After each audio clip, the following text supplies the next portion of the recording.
Hey everybody. Hey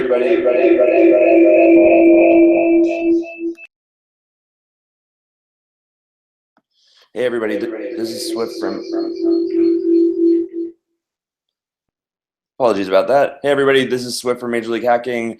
I'm really excited to have you here for our second edition of Major League Hacking's Office Hours. For those of you who have never tuned into Office Hours before, this is an opportunity for you to get some expert advice from people on either the Major League Hacking team or from our amazing community.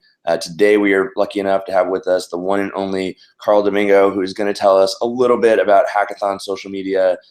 Carl is responsible for all of the amazing socials that come off the Major League Hacking account, and he frequently works with organizers to help make them really successful. So without further ado here, I'm going to pull in Carl. Give us 1 second. Cool. Take it away, Carl.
We're muted.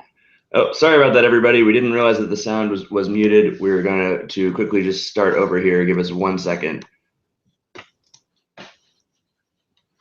All right. Sorry about that. Technical difficulties. So welcome to the Hackathon social media, once again, office hours. So today we'll be covering a whole bunch of different topics like why social media is important, ways to utilize social media effectively, and a lot of really cool social media campaigns that I've seen over the past years. And then we'll be going into some Q&A over different questions that have come in through the organizer Slack and through Facebook. If you have any other questions, feel free to send them in. I'm 100% glad to answer any of them when we get to the Q&A section. So I'm Carl. I have been to a whole bunch of different events over the course of the past few seasons. You might have noticed me around helping a bunch of different hackers, helping a bunch of different organizers. If you've been to any events with me, you probably noticed that I invented something called the selfie GIF. It's unholy matrimony between selfies and GIFs. So You've probably taken apart one of those if you've been to an event with me. Actually, you definitely have, because I do them at every single one. About me, I organized BITCAMP at RIT. I studied game design and development there. I graduated this past May. When I started working at Major League Hacking, I was the lead for local hack day this past year. And now I do a lot of our social media. So if you've seen like any of our tweets or Facebook posts, that was actually all me behind the scenes. So you may be asking yourself, why is social media important? I use it every single day. That is exactly why it is important, actually, because you do use it every day, and probably everybody that you know uses it.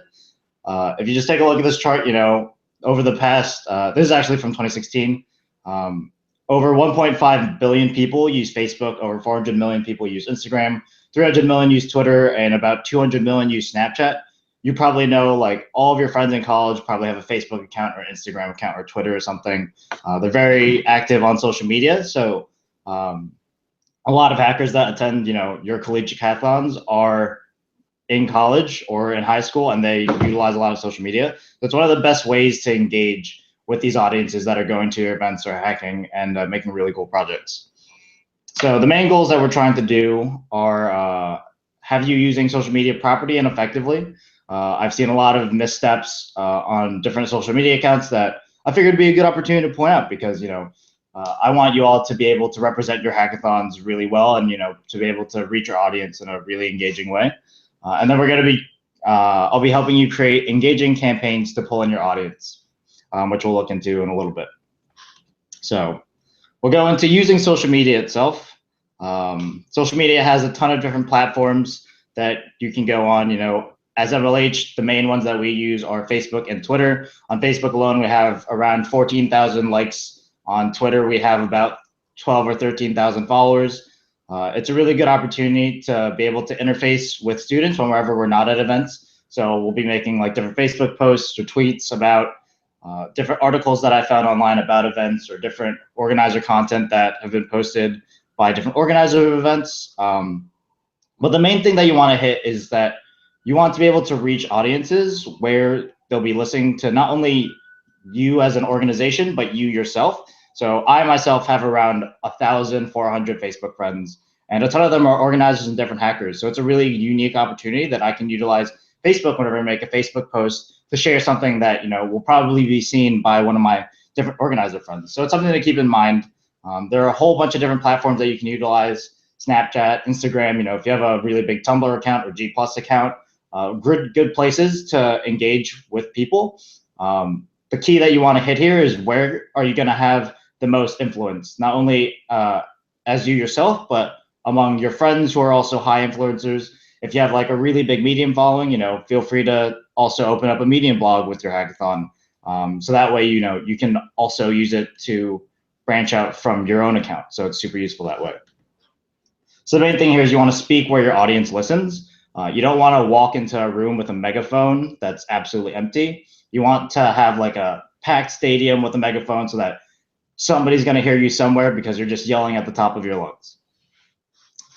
The next thing that I've seen among different accounts is a lack of brand association. So what I mean by this is, when you go to the MLH Facebook account, the Twitter account, they both look the same. We use the same pictures. We use the same cover photos. The logo is exactly the same as it is on the website. That way, whenever somebody goes to our Facebook page or our Twitter account, they'll know that they're in the same exact place. It's a common misstep that I've seen among events, where they'll update their website with a new logo, but then they'll never change their Facebook photo. Sometimes their Twitter won't even have an actual picture. So it's a good way to keep it fresh in people's minds, that whenever they go to one of these accounts, they're seeing the same thing. Accounts that do this really well, MHACKS, they have their Snapchat on here, their Instagram, and their Facebook.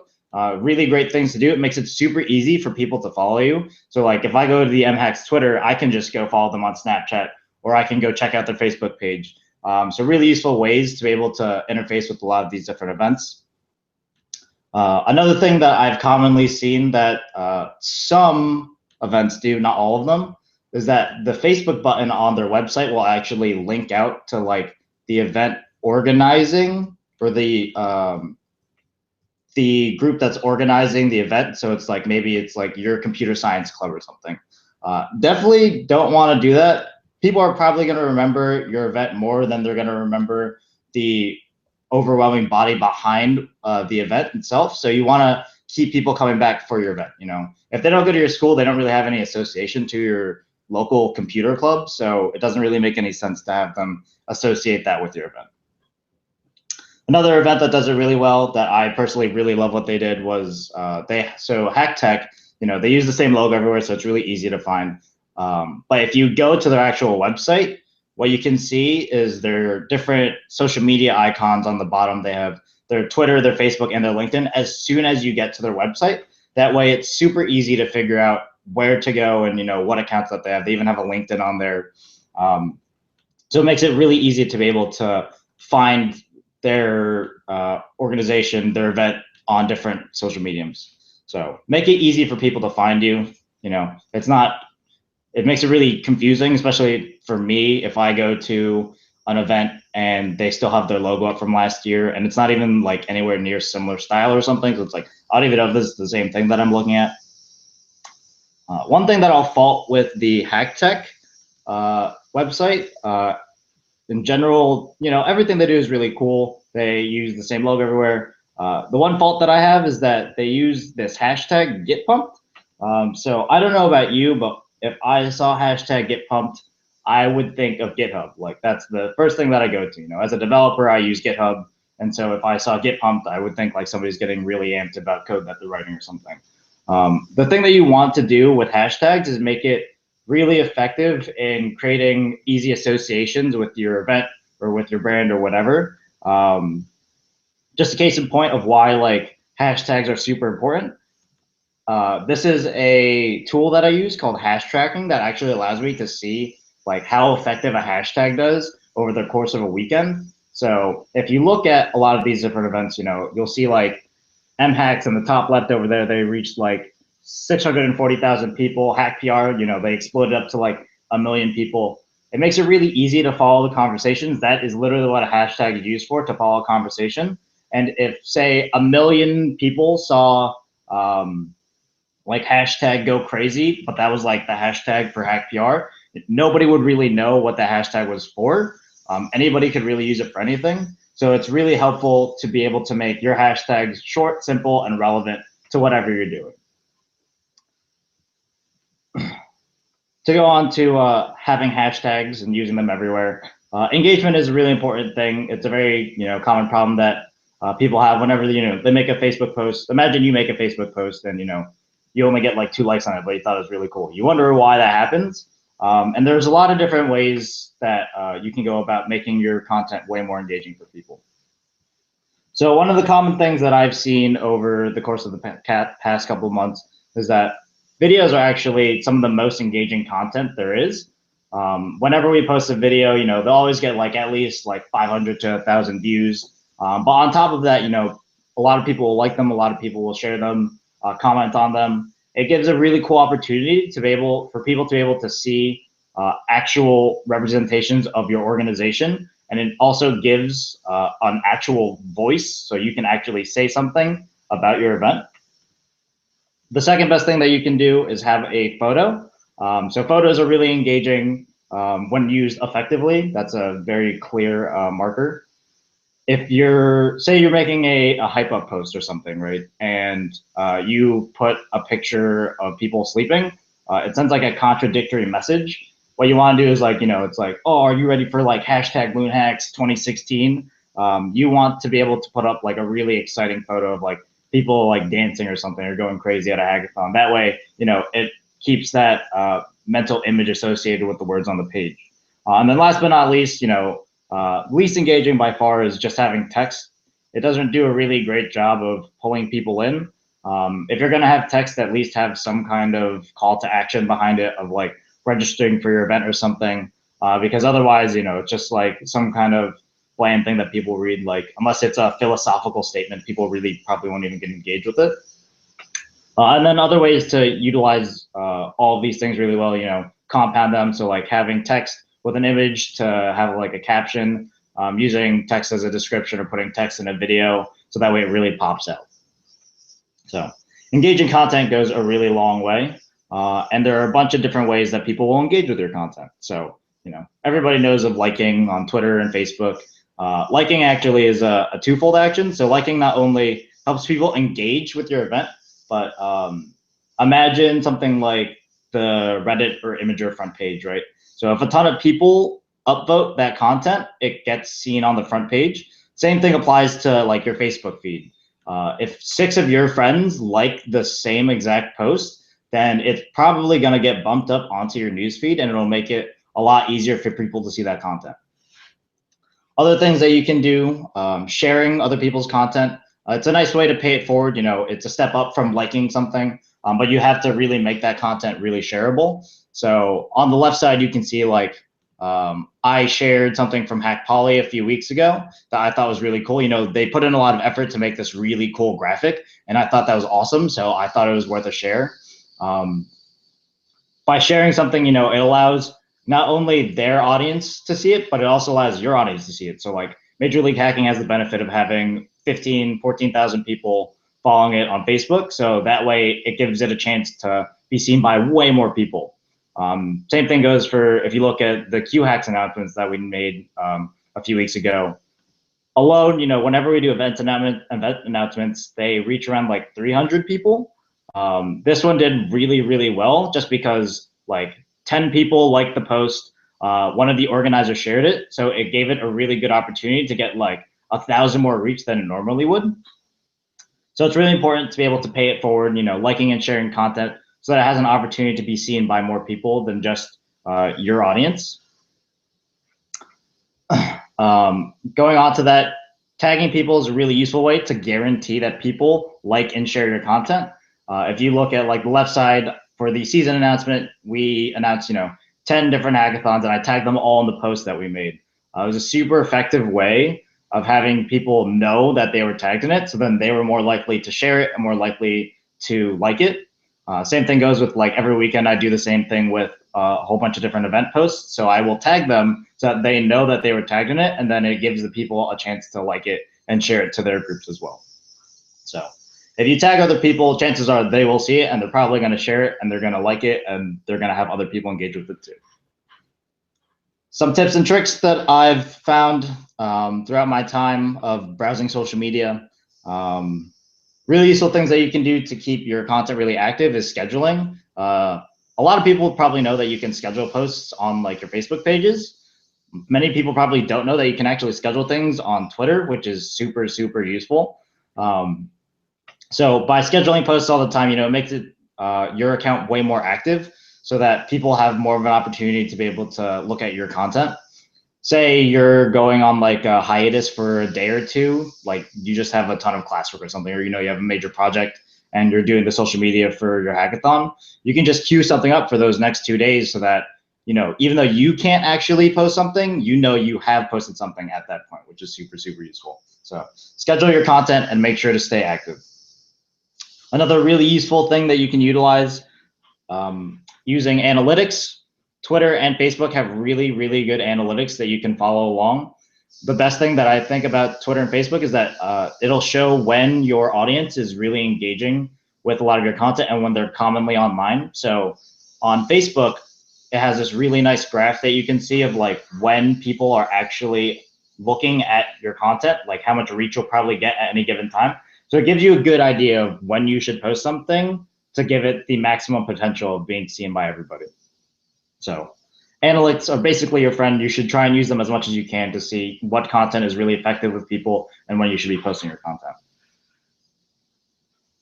So up next are a bunch of different social media campaigns that I found throughout the years and the months that have been super effective. One that was recently come up was the big ol' MHACKS mystery. I don't know if anybody actually saw this tweet that was made by MHACKS in December. It was kind of confusing when I first saw it. I didn't really know what I was reading at first. On a second run through, you could probably glean that it's MHACKS, obviously. They're probably going to be doing it on February 19th. So stay tuned for 12/18. That's probably when they're going to post something else. But a lot of these words and these numbers don't necessarily mean anything to anybody. As an organizer, you could probably glean like 50-50 is probably the male to female ratio. 500 to 700 is going to be their audience size, and 4:1 is going to be their like mentor ratio or something. But you never really get that. And then there's just these three words that don't really have any connections to them. But on 12/18, heaven for lo and behold, they actually showed something that helped glean a little bit more into what they were trying to say. So with MHACKS Refactor, you know, the three big things that they were trying to achieve were diversity, hacker empowerment, and personal development. So by having the 50-50 male to female ratio, you know, they were really trying to emphasize having huge diversity, and they really wanted their event to have a whole bunch of different people at the event. Hacker empowerment, you know, they really emphasized on having a more community aspect than they have in the past. So the past MHACKS have always been like 1,000 or so people. And in this one, they're trying to scale down to like 500 to 700 people so that it's a lot more of a community feel. Everybody feels like they're more one with everybody that they're working with. You know, it's a lot less intimidating because there's not so many people all over the place. And then personal development of having mentors, you know, the 4:1 student to mentor ratio so that mentors can always be around and help the students with whatever they need.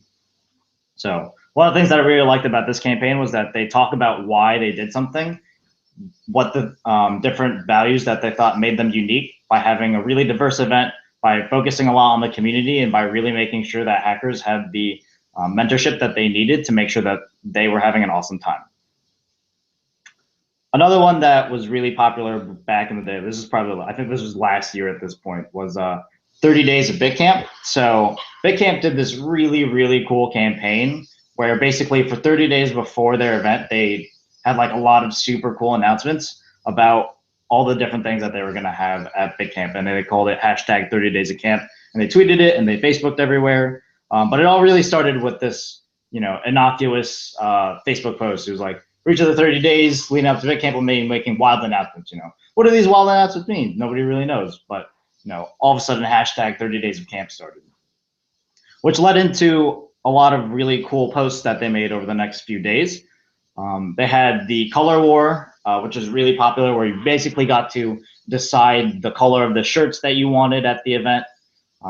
For day 22, you know, they got Oculus VR, and they made that announcement as part of their 30 Days of Camp. And that was back when like VR was not anywhere near as widespread as it is nowadays. Back then it was like you were lucky if you had like one Oculus at an event, and now we have like 12. So that was a really cool thing that they showed. And then, you know, for day 30, they had s'mores, and I thought that was just kind of cool. I like the graphics that they do all the time. They have some really great designers over there. But it was a really great way of generating FOMO. That's something that a lot of events should strive to do is, you know, you want people that aren't going to your hackathon to want to go to your hackathon. So by creating really cool campaigns like 30 Days of Camp, it'll make it really fresh in people's minds, and then more people will want to go to your event. So looking into it, there are a lot of different ways to craft your own campaign. I've kind of boiled it down a lot. There are a lot of different ways you can really do it, do what works for you and do what works best, but there are a whole bunch of different things that you can do to make it really effective. So the first step is to be super visible. So, you know, how I mentioned about having really good brand association and being very visible among your different audiences. The thing that I loved about Technica this past year was that they made this really cool filter for your profile pictures.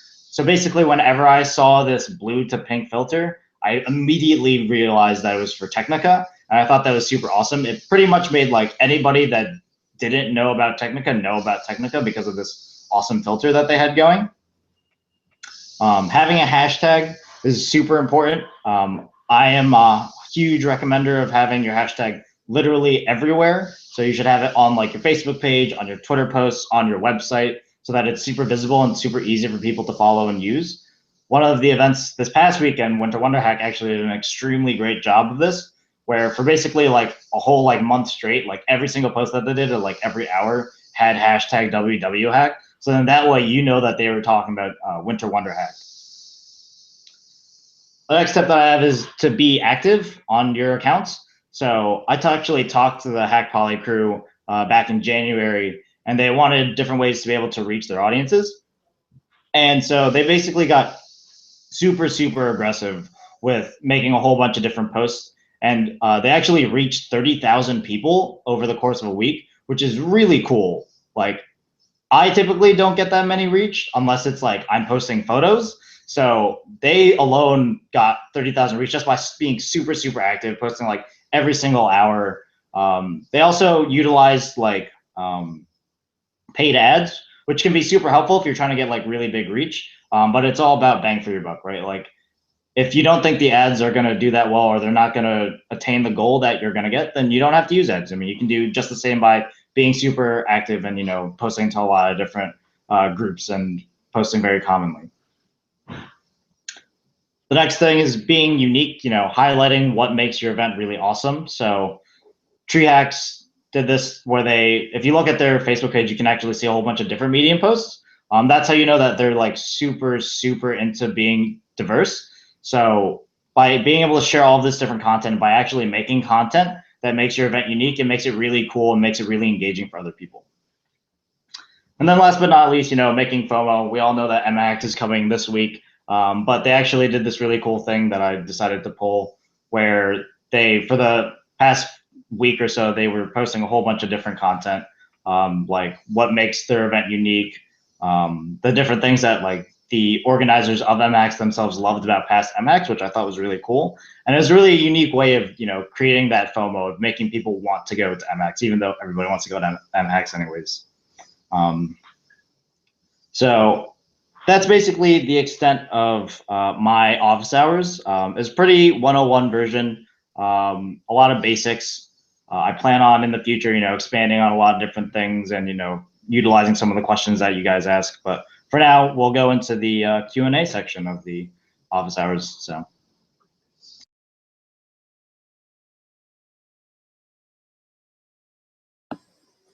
Awesome. Well, thanks so much, Carl, for that presentation. It was fantastic. We do have a ton of questions that we will go through and give you an opportunity to answer. Before I do get into the questions, though, I wanted to plug one thing really quick. If you are enjoying MLH office hours, you probably will also really, really enjoy HackCon. If you haven't heard of HackCon before, it is our annual conference for hackathon organizers. It's coming up this June 24th to 26th in Estes Park, Colorado. You can join over 400 of the organizers from the community to learn about best practices for organizing hackathons, everything from social media to sponsorship to actual day of event logistics. You can also work to discuss the future of hackathons and where the movement is going. So definitely check out HackCon. It's hackcon.io. So time for our Q&A. I've got a bunch of the questions here. If you have other questions, feel free to ask them on Facebook or ask them in the Google Hangouts question and answer app. I will do my best to pull some of them from both of those sources while we're going through. So the first question, Carl, is how many people do you need to handle the social media for a hackathon? Yeah, that's a really good question. A lot of people, you know, do social media as an afterthought. The main thing is, you know, just you could have like 1 or 2 people really intense on the social media the day of. If that's going to be their only job, then it's like super easy. You know, it depends on if they have other priorities. If they're just going to be doing social media the entire time, like you don't need more than 1 person because, you know, when they're going to sleep, nothing's probably happening anyways. Pre-event, you know, you probably want to have a couple of more people just to create like diversity and make it more interesting. You know, 1 person can only come up with so much original things, and they're probably at that point working on other parts of the hackathon too. So, you know, having a couple other people also have control of the handles beforehand is really useful. Awesome. Our next question comes from Julian. He asks, how do you improve post interaction when you have many page likes but nearly no post or comment likes? That's also a good question. Hopefully I answered it during the office hours, but just to reiterate on some of the things that I went over, you know, it's a common problem where you have a ton of likes and a ton of followers on your accounts, but a lot of people won't be engaging with your Facebook posts or your Twitter posts. So the thing that I found is actually that like commonly on Twitter, there's always going to be like a 1 to 1.5% engagement rate just because there's so many people that can see your tweets. So that, like, that's not something that you can overall control. With Facebook, the thing that you can do to really engage with your audience and like make like super interesting posts is by having engaging content. So, you know, making those videos, putting in the effort, making graphics, or making really cool posts that have like really good call to actions in them makes it super easy for people to engage on those posts. Awesome. Our next question comes from Richard Murby from over at our friends at DevPost. He asks, what social networks are the best to reach first-time hackers? So for a lot of first-time hackers, going back to that chart that I put up before, Facebook is by far like the biggest social media platform out of any of them. I think collectively it just destroys every single one of them. And a lot of young kids nowadays are using social media like Twitter and Facebook and Snapchat. The best way to create like long-term engagement with users is Facebook, because it gives them a page that they can go look at, and they're probably using Facebook once or twice a day, so it's a good opportunity to be able to go on there and they might see something that you posted. Twitter is really, really useful for that short-term engagement. It's more useful for actual events themselves, because people might be checking their Twitter commonly during events, especially if you tell them that's where all the announcements are. But otherwise, I know myself, I only check Twitter once a day, and there's so many things that go through it. So awesome. Our next question is, if we want more attendees or want to reach out to students who aren't from our school or university, do you suggest using Facebook or Twitter ads for that? So Facebook and Twitter ads are really interesting. You don't actually need to use Facebook or Twitter ads to be able to reach a specific set of students. If you want the cheapest way and probably the most effective way to reach out to other schools that you don't know, start messaging, different computer clubs that they have. There are different hacker organizations. Definitely you get way more bang for your buck, because you create an actual relationship with those people, and then that way it creates stronger bonds with those schools themselves. But if you want to, using Facebook and Twitter ads is an option. You can actually target Facebook posts without having to pay for an ad, which is super useful. So basically you can trim down to, like, say somebody goes to Loon University or something. You can on Facebook make it so that that post you make only goes to Loon University, so that more people will see it. Basically, by paying for Facebook and Twitter ads, it just gives it a wider reach than it potentially might have, so that it pretty much guarantees that people will see it on their feed. Awesome. Our next question comes from Eric. Eric asked, what is the best social network to reach more people with the same interests? So if you mean by same interests, like they're only interested in like computing or something, or programming, I mean, by far the best place for that is Reddit, because on Reddit, everything is divided by subreddits. So you can just go into that subreddit and go talk to people. If what you mean by same interest is like you want to be able to target different people across like different demographics or something, Facebook, again, has that really useful targeting platform where you can basically trim down to like, you want people from 18 to 24 from this school that's interested in computers and engineering and software engineering. So in that way, it gives it a good opportunity to be seen by those people. This next question comes from Adam. Adam asks, how can hackathons make the best use of social media in their off season? What can organizers do to ensure people stay interested and excited for their hackathon, even when it's 6 months away? So this is a problem that I actually see pretty commonly across probably 99% of different events that I see on Facebook and on Twitter, is that, after the event is over, like on Twitter, you can actually see date stamps. So like they won't have posted something for like 365 days pretty much until like the next time the hackathon starts. Really useful things that you can do, just try following different like tech outlets or tech news outlets like TechCrunch, The Verge, or Wired or something. That's like really low-hanging fruit, where you can just pretty much just go look at their tweets or go look at their Facebook page and just share something out. That way, you can actually share things that are relevant to what the people are interested in.